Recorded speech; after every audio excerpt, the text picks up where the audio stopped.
Hi!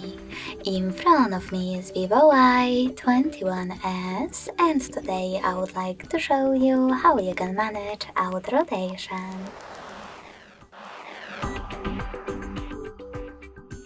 Begin by going into Tab menu. Following that, you need to look for Auto Rotate shortcut, and when you find it, click on it. As you can see, mine is now blue. That means that auto rotation is enabled, but you can always disable it by choosing the same shortcut again.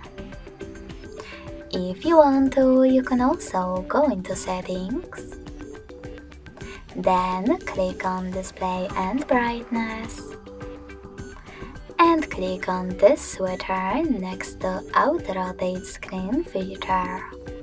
This way you can turn it on or off.